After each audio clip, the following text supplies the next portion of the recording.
Hello, and welcome to this lecture, What is Oral History? Many disciplines are defined by what they are and by what they are not.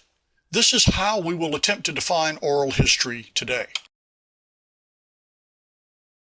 Yao defines oral history as, quote, the recording of personal testimony delivered in oral form with purposes beyond the recording itself. The Oral History Association defines oral history as, quote, a field of study and a method of gathering, preserving, and interpreting the voices and memories of people, communities, and participants in past events, unquote, while Senate historian Donald Ritchie defines it this way, quote, oral history collects memories and personal commentaries of historical significance through recorded interviews, unquote. These general definitions aren't really helpful, especially to beginning practitioners.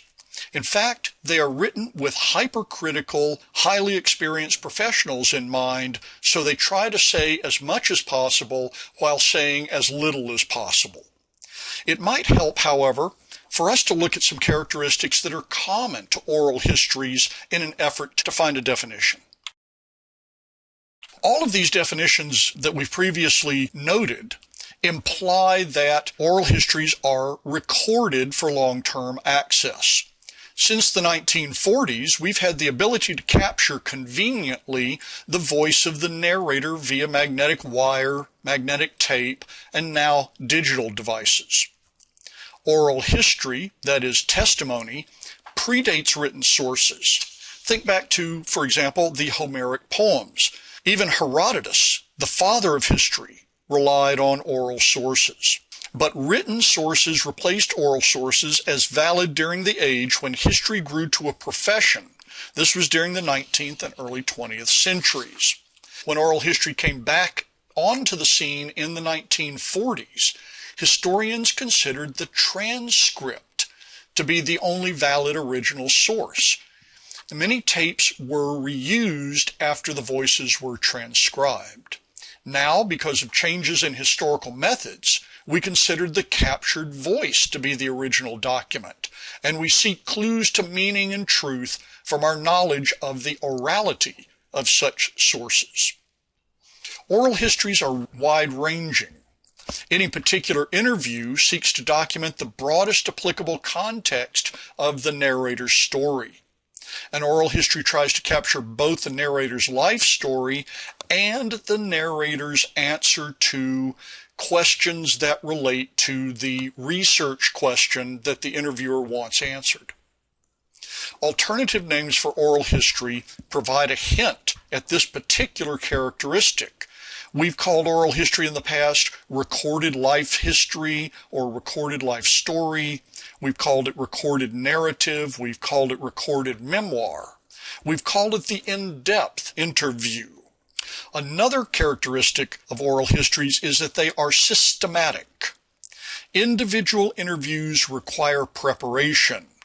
We should do pre-interview background preparation to know about the general ideas the narrator will discuss, at least. And we prepare a list of questions or at least topics to guide individual interviews and to elicit answers across interviews. Furthermore, oral histories are programmatic.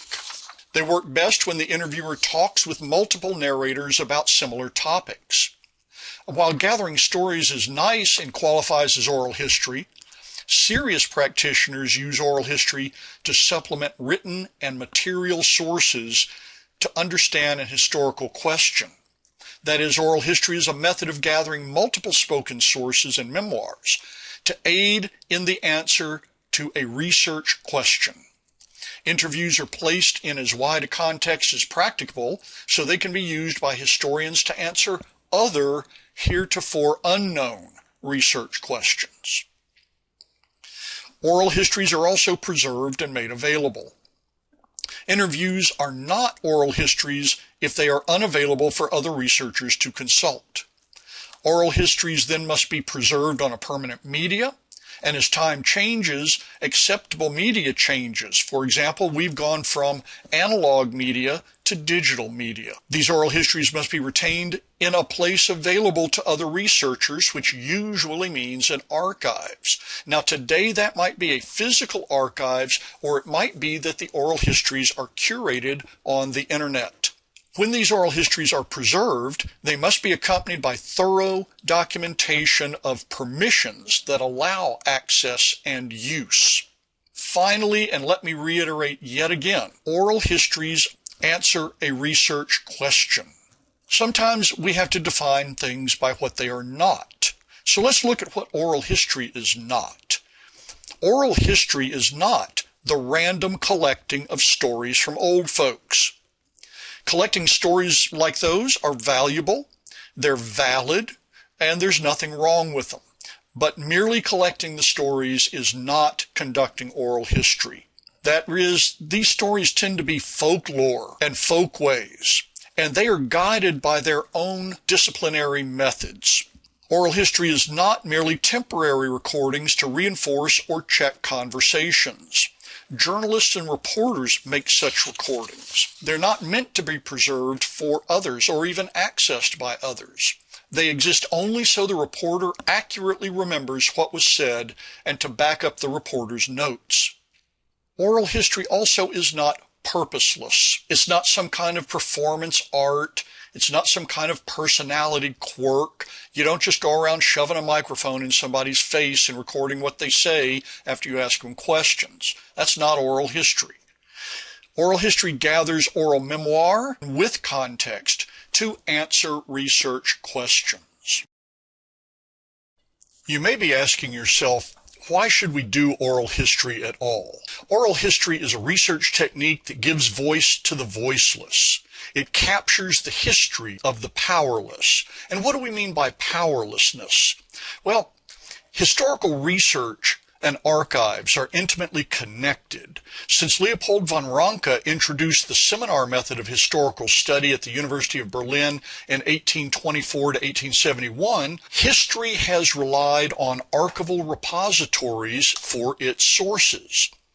Archives hold written records. These are the records that are produced in a literate culture, of which we'll discuss more in another lecture. And those educated in the literate culture produce those records. Therefore, archives privileges the literate culture, peopled by those who are wealthy and powerful enough to have been educated in it and practice it. Those people who are not educated in a predominantly literate culture, and those who do not practice leaving records, are often left out of the historical sources that we find in the archives. Consequently, history is often written from the point of view of those people who are well enough off and who are powerful enough and educated in the literate culture enough to leave records in the archives. Historians are acutely aware of this. Oral history is one tool that corrects the bias. Oral history is one technique at which we can get to history from the bottom up. On the other hand, it fills in the written records that are left by the powerful. So don't exclude the local shakers and movers. Oral history also delivers richer product because speech conveys much more than writing does. What does all of this mean for you, the budding oral historian, or at least as a student trying to get through this class with your GPA intact? You will create and conduct an oral history project. You will create this project to focus on a research question that you devise. You will secure the proper long-term care and permissions required to make your work product accessible. And you'll do all of this while you are learning the rules and methods of the discipline of oral history. Now, we've not come to a one-sentence or even one-paragraph definition of oral history. Nevertheless, we have some working characteristics that we can use to move forward with this term and with your project. Thank you very much.